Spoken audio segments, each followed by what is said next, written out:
For a number of reasons, when people color their hair, they decide that it's not quite what they were looking for, whether they did it themselves or if they went into the salon to have it done. Sometimes it just doesn't come out the way you had wanted, the way you wish.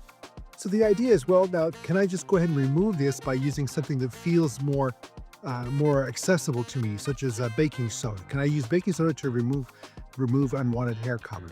That's what this video is going to tackle. It's going to tackle some of the pros and cons of that very idea. So let's get right to it. Well, first of all, it's limited. You have to remember that baking soda has a pH of about 8.3 to 9, so it's mildly alkaline. While it can slightly fade hair color, therefore, really it isn't effective or a safe method for lightening hair. It's not going to do so consistently. It's not going to treat the hair with a great deal of respect, but it can do it a little bit.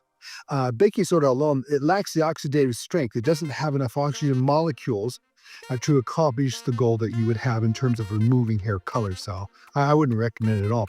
It might slightly fade semi-permanent colors, but it won't provide a noticeable lightening on its own. Additionally, since it is an alkaline base or has an alkalinity to it, it can open up the hair cuticle a bit, causing moisture loss. Not so much removing color as damaging the hair. So it's not worth it to do that kind of thing. So besides that, it's an ineffective product compared to bleach. Persulfates are the thing in bleach that make it lift the color out or to remove it. You can even use hot water and bleach to lighten the hair just ever so slightly, because it's more plausible to use baking soda than bleach, or bleach in hot water, or bleach in oil developer. The answer is no. We want to think about it in terms of the fact that persulfates and hydrogen peroxide, which provide the controlled and predictable lightening process that you're looking for, is something that absolutely baking soda does not contain. It can't do it. It doesn't have that. But when can it be used? Well, you could put baking soda in with clarifying shampoo to help fade some stubborn direct dyes, like fashion colors or things of that nature. Still, yeah, you could. I don't know why you would, but you could. And then when you combine it with hydrogen peroxide, it does provide a weak oxidative reaction, but it's very unpredictable still. And so, if it's unpredictable, why would you want to do that?